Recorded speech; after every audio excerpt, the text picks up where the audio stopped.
नमस्कार. सखी संवाद विथ मीनाक्षी या आपल्या चॅनेलवर तुम्हा सर्वांचं मनापासून स्वागत. आज आपण नेपोलियन हिल यांच्या जगप्रसिद्ध पुस्तकाबद्दल बोलणार आहोत. ते म्हणजेच मर्म यशाच्या सिद्धांताचे या पुस्तकाविषयी. हे पुस्तक फक्त यशाबद्दलच सांगत नाही, तर यश कसं मिळवायचं आणि कशासाठी मिळवायचं हेही आपल्याला शिकवतं. यश हे नशिबाने नाही, तर ठराविक सिद्धांत पाळल्यामुळे मिळतं, असं या पुस्तकाचं मर्म आहे. चला तर मग या महत्वाच्या 10 तत्वांना आपण जाणून घेऊया. तर पहिलं तत्व आहे ते म्हणजेच ठाम ध्येय.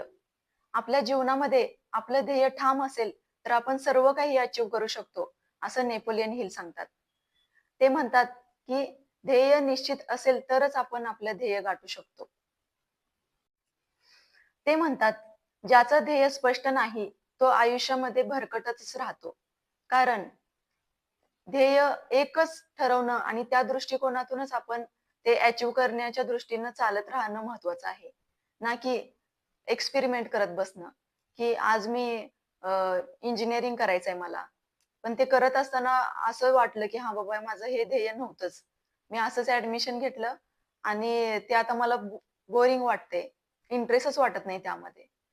तर तुम्ही जो डिसिजन घेताय, तो पक्का डिसिजन असायला पाहिजे. तेच तुमचं ध्येय असतं. ध्येयापर्यंत गाठण्यासाठी पूर्ण विचारांती ते ध्येय ठरवणं गरजेचं आहे.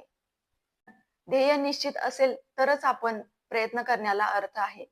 नाहीतर अनेक डिसिजन घेत असताना आपण हे करू की ते करू, की वेगळं काय अजून मला करावंसं वाटतंय. या विचारांच्या गोंधळामध्ये न राहता पूर्ण विचारांती आपलं ध्येय ठरवणं गरजेचं आहे. जोपर्यंत ध्येय स्पष्ट नाही, तोपर्यंत मेहनत वायाच जाते. त्यामध्ये आपला वेळ, आपली मेहनत, आपलं कष्ट सगळंच वाया जातं आणि त्या गोंधळामध्येच आपण नेमकं काय करायचं हे समजत नाही. म्हणून ह्या सगळ्या गोष्टी करण्या अगोदर तुमचं ध्येय निश्चित करा, की मला काय करायचंय? फ्युचर मला कसं बघायचंय स्वतःला? माझी स्वप्न बघत असताना मला माझा इंटरेस्ट कशामध्ये आहे? त्या इंटरेस्टमध्येच मी माझं करियर किंवा माझं फ्युचर कसं घडवू शकतो?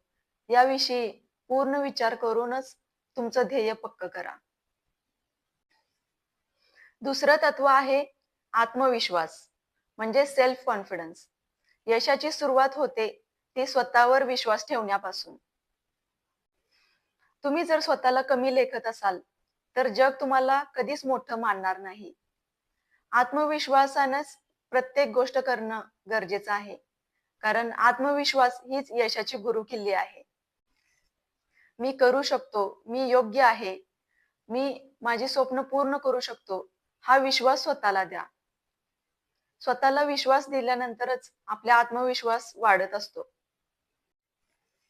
तिसरं तत्व आहे पुढाकार घेण्याची सवय म्हणजेच इनिशिएटिव्ह.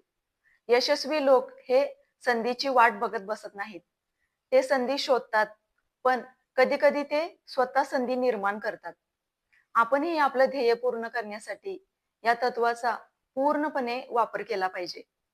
आपल्याला आपलं ध्येय पूर्ण करायचं असेल, तर स्वतः इनिशिएटिव्ह घेणं गरजेचं आहे. आपल्याला काही आवडत असेल, तर त्या आवडीमध्ये आपण आपल्या करिअरची संधी कशी शोधावी, ह्याचा विचार केला पाहिजे. जो व्यक्ती कोणी सांगेल तेव्हाच सगळ्या गोष्टी करत असतो, तो व्यक्ती कधीच जीवनामध्ये यशस्वी होत नाही. त्यासाठी त्याला स्वतःच इनिशिएटिव्ह घेऊन स्वतःचे स्वप्न पूर्ण करण्यासाठी पुढाकार घेतला पाहिजे. चौथं तत्व आहे कल्पनाशक्ती म्हणजेच इमॅजिनेशन. आता आपल्या आजूबाजूला ज्या गोष्टी आहेत, ज्या पूर्ण चांगल्या आहेत गोष्टी, त्या आधी कोणाच्या तरी कल्पनेमध्ये निर्माण झाल्या होत्या. त्यानंतर त्यांनी प्रत्यक्षात उतरवल्या. त्याचंच उत्तम उदाहरण म्हणजे आपला मोबाईल. मोबाईलचं इनोव्हेशन हे एका व्यक्तीच्या, एका सायंटिस्टच्या कल्पनेतून निर्माण झालेलं उत्तम उदाहरण आहे. जे आपण आता प्रत्यक्षामध्ये त्याचा वापर करतो. मोठी स्वप्न पाहणं चुकीचं नाही.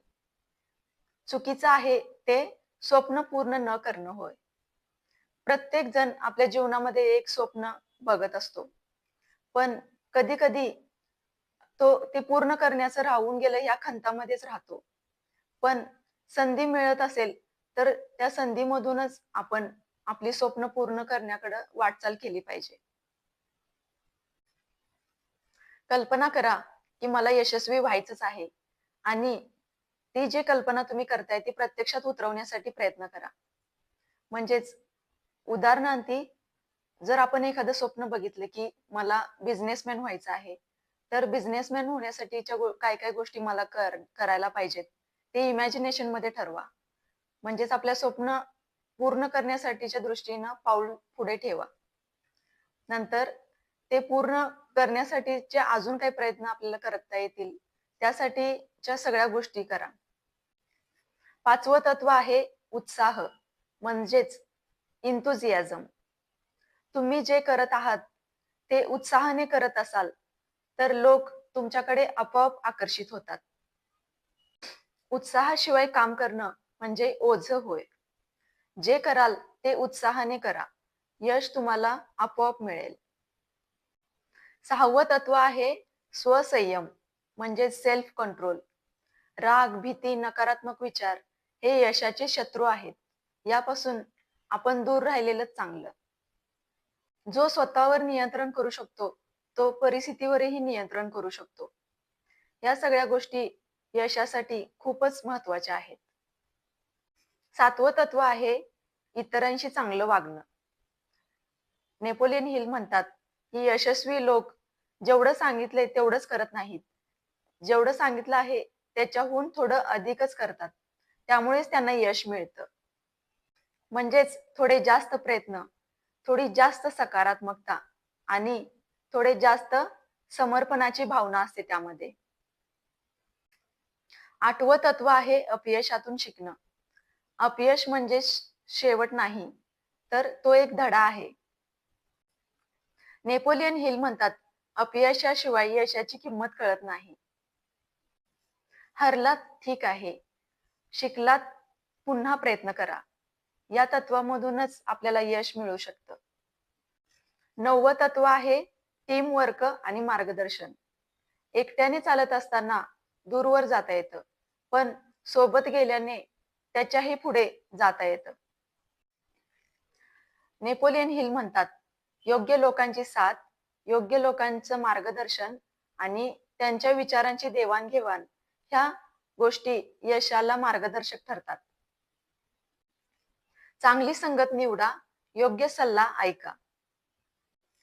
10वं तत्व आहे सातत्य. रोजच्या प्रयत्नातून, सातत्यातूनच यश मिळतं. यश हे एका रात्री मिळत नाही, ते रोजच्या प्रयत्नातून मिळत असतं. रोज छोटे छोटे प्रयत्न करत राहा, यश अटळ आहे. यश हे बाहेर नसतं, ते आपल्या विचारात असतं. जर तुम्ही ठाम ध्येय, आत्मविश्वास, सातत्य आणि सकारात्मक विचार ठेवलात तर यश तुमच्यापासून दूर नाही. व्हिडिओ आवडला असेल तर लाईक, शेअर आणि सबस्क्राईब करा. आणि हा व्हिडिओ कसा वाटला हे कमेंटमध्ये नक्की सांगा. पुन्हा भेटूया अशाच नवीन विषय घेऊन. तोपर्यंत थँक्यू.